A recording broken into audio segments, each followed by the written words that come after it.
Okay guys, so I am a big true crime buff, okay? And so I'm not gonna cover this entire series, but I am gonna cover this first episode of The Real Murders on Elm Street, okay? It is episode 1 and it is, it blew my mind, okay? I mean, just blew my mind and I wanted to share it, okay? So listen, I believe it originally aired on ID Discovery, but you can now go and stream it on HBO Max. Let's get into it, okay?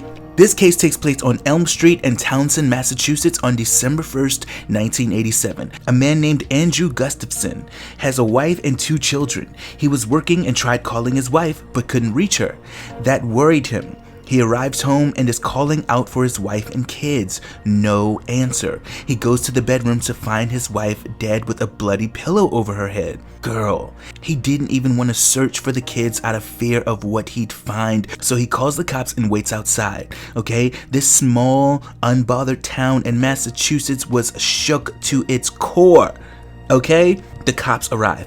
Andrew tells them that his wife was pregnant. They discover that Andrew's wife Priscilla was shot in the head. They found an empty bottle of beer and an open condom pack.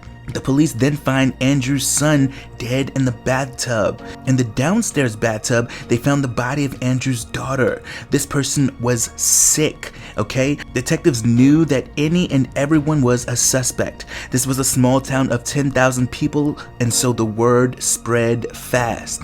Andrew Gustafson's alibi checks out, so now it's on to the next. There was a robbery at another home days prior where a cable box was stolen, and again, there was a half glass of beer left out, much like the Gustafson's residence. Police thought that these cases were linked. Lieutenant Thomas Lane was informed of the recent murders and immediately thought that this sounded like something that a previously charged suspect named Daniel LaPlante would do.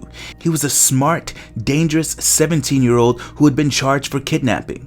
Burglaries didn't begin to happen until he was released on bail. They found him at a library and interviewed him. They didn't have a good feeling. He did have an alibi of being at a birthday party, but became nervous during the interrogation. He fled after the interview. Hold that thought, okay? So, 1 year earlier in 1986, a man named Bowen lived in Pepperell, Massachusetts. His wife had recently died of cancer. He was left with their 2 daughters.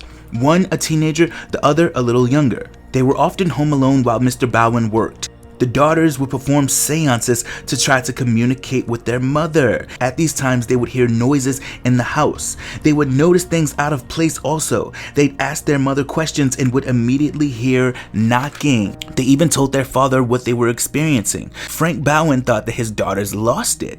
Then, on December 8th, 1986, Frank and his 2 daughters had returned home one night to discover that one of their toilets had been used.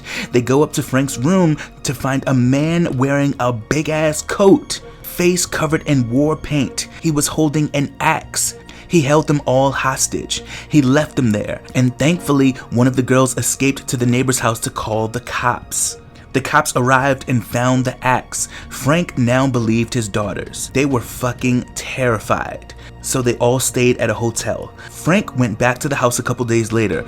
Girl, before Frank even gets inside, he said he saw the same person in his window with the big ass coat waving at him, okay? Frank fled for his life and called the cops as he should have. There were no signs of forced entry. The cops saw a picture of the family on the wall that had a knife stuck in it. Someone had written on it, "I'm still here, come and find me." One of the officers stayed at the house to look around. He saw another picture with a knife in it that said that he's going to kill them all. This cop called for help. They searched the entire house. They could not find this person. Now, the Bowen family had pipes in the upstairs bathroom that they wanted to cover up, so they built a wall to hide them. One of the officers goes behind this wall, finds a pile of clothes, sees black hair poking out, and tells this person to put their hands up. This intruder was none other than 16-year-old Daniel LaPlante, bitch. Alright? They locked his ass up. Turns out Tina, one of Frank Bowen's daughters, dated Daniel. And when I say dated, girl, I mean they went on one date and she ended up curving his ass because he kind of catfished her in a way where he wasn't who he said he was or wasn't who he pretended to be. It was after that that Daniel began stalking her inside her walls for 6 months. Fast forward back to 1987. Daniel did live on Elm Street, only about a mile from the Gustafsons. But Daniel was supposed to be in juvenile detention. But when he turned 17, the judge felt he should be tried as an adult, which made him eligible for bail. His mother then got him out on a $10,000 bail.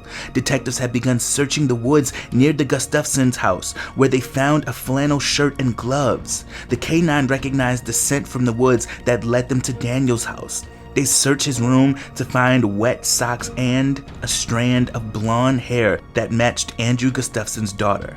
They found Daniel in a dumpster in, I believe, Pepperell, Massachusetts. Alright, this was wild, okay? Daniel was hiding in the walls for 6 months, terrorizing these girls, making them believe that their mother was answering them, okay?